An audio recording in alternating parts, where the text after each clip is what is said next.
হযরত আব্দুল্লাহ ইবনে আব্বাস রাদিয়াল্লাহু তাআলা আনহু বর্ণনা করেন, একদিন আমি রাসূলুল্লাহ সাল্লাল্লাহু আলাইহি ওয়াসাল্লামের পিছনে ছিলাম।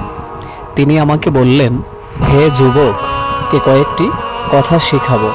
আল্লাহকে সংরক্ষণ করবে তো তিনি তোমাকে সংরক্ষণ করবেন। আল্লাহকে স্মরণ করলে ঠিক তুমি তাকে সামনেই পাবে। আর যখন যা কিছু চাইবে একমাত্র মহান আল্লাহ তাআলার কাছেই চাইবে। যখন সাহায্য চাইবে তো আল্লাহ তাআলার কাছেই সাহায্য চাইবে।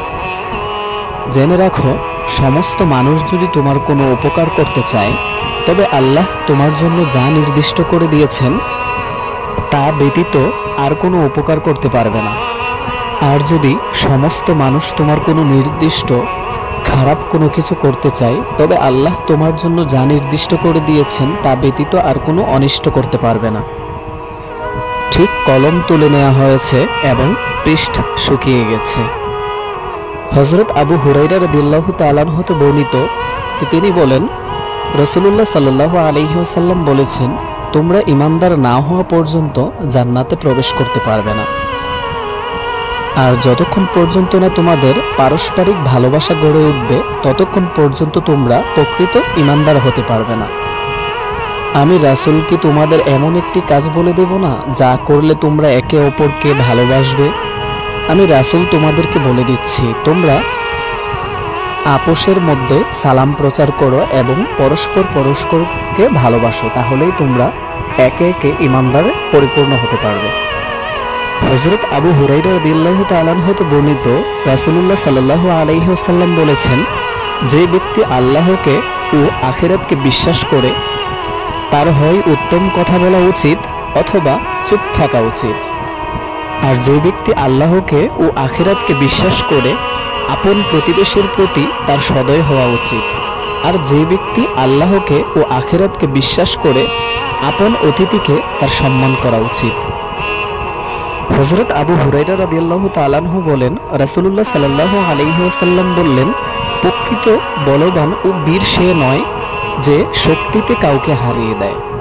আসল বীর হলো সেই ব্যক্তি যে রাগের সময় নিজেকে নিয়ন্ত্রণে রাখতে পারে।